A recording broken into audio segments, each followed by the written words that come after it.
Olá, pessoal, sejam bem-vindos ao meu canal. Meu nome é Aníbal Azevedo e aqui vamos dar continuidade à nossa sequência da playlist relativa à gestão do conhecimento, onde nós vamos ter várias práticas que nós estamos aplicando ali em diversas aulas presenciais, enfatizando aí não só o uso de novas técnicas de gestão do conhecimento, mas também o uso aí de inteligência artificial em conjunto com o material que a gente já tem online. Enfim, está muito bacana, muito interessante. E se você puder, se você achar interessante esse conteúdo, por favor, compartilha, comente, eh, se inscreva no canal, faça alguma interação para a gente poder ajudar a levar esse conteúdo a outras pessoas também, tá? Então, o mote da nossa aula hoje, pessoal, é a resposta para tudo é 42. Aí você tá se perguntando, poxa, mas por que que você botou esse título nessa aula, né? Então, vamos lá. Então, tá aí a nossa capa, inclusive, do vídeo, né?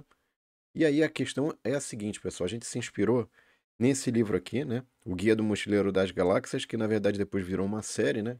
Tem vários outros livros. E aí a coisa mais interessante é que na capa aqui do livro tá escrito "Não entre em pânico", né? A principal mote ali da série é "Não entre em pânico". Ele até brinca porque volume um da trilogia de 5, quer dizer, inicialmente eram 3, mas depois ele expandiu e você vê que na verdade tem até um sexto volume ali. É uma coisa assim bem interessante, né. E aí por que que eu estou fazendo referência a esse livro? Porque no livro aqui, pessoal, tem uma questão que é colocada pelo Douglas Adams, né, que ele fala sobre uma civilização que busca a resposta para tudo e constrói um robô super inteligente que era capaz de responder qualquer dúvida. Ao questionar um robô sobre qual é o sentido da vida, o universo e tudo mais, ele deu um prazo de milhares de anos para realizar os cálculos e descobrir a resposta. Essa é a resposta, irônica, como toda obra de Adams, foi apenas 42. Resumindo, a resposta para o sentido da vida é 42. E aí você fala, poxa, mas por que que você está pensando ou pegando essa história, né? Na verdade, pessoal, o propósito aqui é uma discussão mais interessante que tem um paralelo com a questão do chat GPT, tá? Então tem esse outro post aqui também, que tem algumas outras coisas, né? Eh, E ele coloca que a questão da formulação das perguntas passa a ser mais importante do que as respostas. Mas eu vou dar um passo além, né, do que está nesse post, né? E a questão agora passa a ser o seguinte, na verdade, né? O que fazer em um mundo no qual todas as respostas são fornecidas? Então, agora com o chat GPT, em princípio, eu posso perguntar qualquer coisa que eu consigo resposta. Mas aí a pergunta que fica nesse ponto é a seguinte: ok, se eu posso fazer qualquer pergunta e obtenho qualquer resposta, que perguntas que eu devo fazer? Como eu devo fazer? Né? Começam a surgir outras perguntas agora, né? Sobre o que eu devo perguntar. Enfim. E aí o ponto, na verdade, passa a ser o seguinte: como o conteúdo que eu estou obtendo através daquelas perguntas, as respostas, né? Vai agregar em relação àquilo que eu já sei ou que eu não sei, né? Então a gente já passa a ter que repensar a forma, inclusive, como a gente dá as nossas disciplinas, porque a gente sempre supõe que a resposta é difícil de ser obtida, agora a resposta é fácil de ser obtida. E como é que eu repenso as minhas disciplinas com base não numa escassez de conteúdo ou de conhecimento, mas numa abundância ou superabundância de conteúdos, tá? E para isso, a gente vai usar o conceito que eu já tinha mencionado na aula um dessa playlist, né? Que é provocativo. Eu botei assim, aula um, como aumentar seu QI. Fiquei vendo se ia ter muita visualização ou pouca visualização.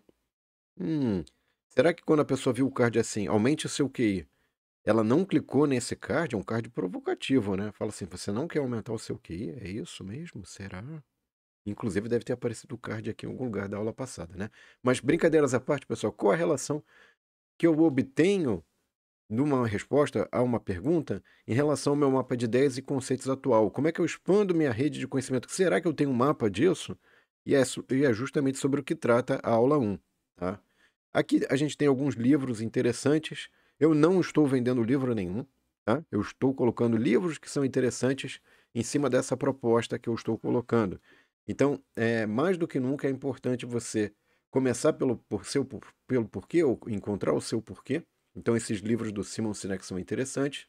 O How to Take Smart Notes, o Bullet Journal, eu já havia mencionado na aula passada. E aqui eu tenho um outro livro que eu trago hoje, eu ainda estou em processo de absorção, mas eu já vi que a proposta dele é muito interessante, que é a questão do ultra aprendizado e que é a questão de rápida absorção de conteúdos e conhecimentos, e a gente entende que o uso das metodologias combinadas do How to Take Smart Notes com Bullet Journal e ainda uma outra metodologia são interessantes, de mapas mentais, são interessantes nesse sentido que a gente está apontando, tá? Então eu já havia mencionado ali na aula anterior a questão do fluxo de trabalho, né, do método MBZ, que é basicamente uma abreviação de mapas mentais, Bullet Journal e Zettelkasten ou Zettelcards, enfim, que é você tem um conteúdo e você vai destrinchando aquele conteúdo, vai organizando, vai, enfim, mapeando para você fazer a sua absorção, para aquilo fazer sentido no seu cérebro. Aham, esse é o ponto. E aqui está a nossa aula 1. Incrivelmente, não foi recomendada pelo YouTube, né? Eu querendo aumentar o QI das pessoas, o YouTube não recomendou. Interessante, eu não sei o que aconteceu. Será que o YouTube não acha interessante meu card, meu vídeo, minha proposta? Por que será? Estranho, né? Não sei.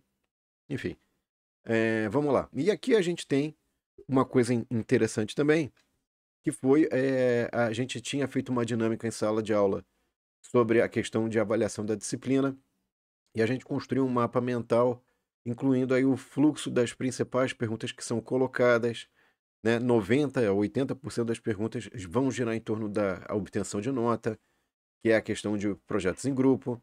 Aí tem, quantas pessoas vão no grupo? Regra das 2 pizzas. Como é que faz para fazer os códigos que vão ser feitos aí, ou produzidos pelo grupo Python? E aí tem toda a questão do DevGPT, que é desenvolver junto com o ChatGPT, desenvolver ali também com o Google Colab, Jupyter Notebook, e como obter esse mapa que eu obtive agora aqui, How to Take Smart Notes e outras técnicas, né? E a motivação principal é tudo que não é medido não pode ser melhorado. E se você não sabe como você pensava há 2 anos atrás, ou semana passada, ou se você não tem um mapa do que você pensou, ou anota nada do que você faz, como é que você vai melhorar, né? Então leia agora a frase título desse slide. Enfim, provocações aí, tá, pessoal? Aqui nós temos um exemplo de mapas mentais de funções matemáticas, né? Na verdade, esse vídeo está sendo apresentado tanto a alunos do primeiro como do último ano. O que muda, na verdade, são os conteúdos que são mais específicos. Eu vou comentar isso um pouco mais para frente. Mas existem coisas que eu consigo fazer intersecções e é isso que eu estou trabalhando nesse vídeo, tá? E aí fica essa questão, poxa, mas tudo muito bonito, mas como é que eu uso em sala de aula, né? Como é que eu parto daquele conteúdo super detalhado, super bacana, para a aplicação dessas técnicas para fazer o Bullet Journal, ou para aplicar Zettelkasten, ou para, enfim, mapas mentais, né? E aqui eu vou mostrar um resultado inicial, né, dessa proposta que eu fiz aos alunos, tanto no conteúdo ali da disciplina de métodos quantitativos aplicados, ou o apelido dela que eu dei mapa verso, porque a gente produz um monte de mapas, fala de rankings, de tomada de decisão, enfim, uma série de coisas interessantes. E aqui o inicial é a gente dar um contexto, né? O curso é Nova Economia, Indústria 4.0, Gêmeo Digital, Ciência de Dados e Mapas, metaverso e resumo. Então, isso aqui tudo, esse conteúdo tudo é livre, gratuito e na descrição do link você tem acesso a todos esses conteúdos clicando ali nos links, tá? E aqui a gente também tem o conteúdo do Matemática 2, que na verdade é Cálculo 1 com Python, tá? Que a gente deu um ênfase mais na questão do conteúdo que é abordado por uma lista. Então a gente fez um mapa mental relacionado aos conceitos abordados dentro do uso de gráficos de funções da lista 1. Mas eu vou mostrar para vocês o resultado do mapa mental que foi elaborado ali para o pessoal do conteúdo da disciplina que é de último ano ali, do pessoal do curso de administração, tá? Então aqui eu tirei uma foto, tá, pessoal? Lembre-se, cada papel aqui, na verdade, o que é que a gente deu? A gente deu post-its coloridos e uma folha branca para o pessoal ir preenchendo da maneira que queria, da forma que queria, mas de maneira a resumir aquele conteúdo daquela semana, daqueles vídeos. E vocês vejam aqui, a proposta não é super detalhar e esmiuçar, mas de certa forma a gente está documentando também o que os alunos fizeram. A apresentação tem isso detalhado, eu vou deixar depois lá na página do curso essa apresentação, o link para a apresentação e eventualmente dá para ampliar as fotos. Mas a proposta aqui é mostrar a diversidade, né? Então cada folhinha dessa é um grupo que o pessoal se reuniu, discutiu como é que ia mapear, como é que ia fazer os fluxos, tá? E cada grupo tem aí de 4 a 6, 7, 8 pessoas. Então você vê que a gente tem um montante substancial de pessoas trabalhando conosco, né? O que é bacana, porque você tem uma diversidade bem grande de ideias e de propostas. Você vê que algumas pessoas investiram no layout, no design, né? Outras adotaram uma coisa mais descritiva, outras adotaram algo mais detalhado, outras foram mais para visual, outras enfatizaram a questão de fluxo, né? Enfim, tem várias propostas interessantes, muito bacanas. Eu acho que foi uma vivência, uma experiência também para ajudar as pessoas a entender melhor, né? Como que se dá essa coisa do uso da absorção de conteúdo, inclusive usando a dinâmica de grupo, né? Para discussão, para absorção, para revisitar os conteúdos, né? Com uma outra forma de pensar, fica bem legal, tá? E aí, pessoal, o que eu vou propor para a próxima aula é basicamente a gente tinha apontado na primeira aula a questão do princípio de Pareto, falado aí sobre o princípio de Pareto, como é que ele pode ser aplicado em uma ampla gama de problemas. E a gente tinha mencionado também a questão do desenvolvimento, né? De você desenvolver programas em Python usando o chat GPT. Então a gente fez aí uma coisa bem assim, ó, eu sou iniciante e tal, como é que faz um gráfico? Ele produz o programa, explica. E depois eu vou adaptando esses conceitos, inclusive, para fazer análise de compra e venda de criptomoedas. Enfim, não recomendo compra e venda de nada, tá? Já deixo claro aqui. Estou falando aqui que isso aqui é tudo, são insights de como que você pega dados da internet e constrói gráficos, constrói, enfim, programas de computador, né? Python, no caso, depois bota no Google Colab, enfim. Então, o que que a gente vai propor aqui para os alunos em sala de aula, pessoal? A gente vai trazer programas impressos, né? Incluindo aí resultados prontos. E cada programa é uma aplicação. Então tem esse primeiro programa. Claro que tem várias coisas, vários elementos dentro do programa que você pode ir lendo para entender o que que ele faz, o que que esse programa faz, o que que ele está trabalhando, né? O que que faz o quê, que comandos fazem o quê. Então o comando está tudo muito bem documentado, muito bem colocado, né? Mas a ideia é a pessoa entender. Então, o que que a gente vai propor? Cada grupo vai receber de maneira aleatória ali um programa e vai ter que destrinchar. E a gente vai botar um quadro, depois eu vou mostrar como é que vai ficar esse quadro, sobre esses programas. Então tem o programa 1, o programa 2, tá? O programa 3, eu não vou dar spoiler aqui, depois quando os alunos terminarem a atividade eu vou falar um pouquinho mais sobre esse programa, mas está na descrição do vídeo também essa apresentação, o link para essa apresentação, você pode tentar descobrir, tá? Programa 4, tá? E o programa 5, todos eles têm de certa forma essa questão do princípio de Pareto, em situações que já é bem mapeado do ponto de vista de dados coletados, né? Dados, portanto, relacionados a exemplos práticos do princípio de Pareto, tá? Enfim, então, e aí depois eu vou fazer uma outra dinâmica que eu vou dar um outro programa, e esse outro programa, ele vai ser um programa que generaliza os 5 programas anteriores. E aí eles vão ter que estudar como é que é feita essa generalização, tá? Mas antes de chegar nesse programa, que é esse aqui, eu tinha apontado errado, desculpa, pessoal, que é esse programa aqui. Mas esse outro programa aqui, essa outra dinâmica, essa outra proposta, é associar ao programa ou a cada programa, antes de chegar na generalização, aqui conceitos que eu estou dando na semana 3, como o que é uma variável, o que é uma lista, o que é um dicionário, o que é pandas e tabelas de dados, né? Enfim, gráficos eu não cheguei a trabalhar, mas aqui é meio que autoexplicativo os comandos gráficos, tá?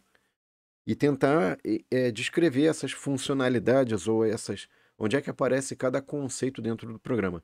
Para daí sim, a gente tentar fazer algo mais geral, que são as funções que podem ser atreladas a todos os tipos de problema que usam o princípio de Pareto, né? Tá?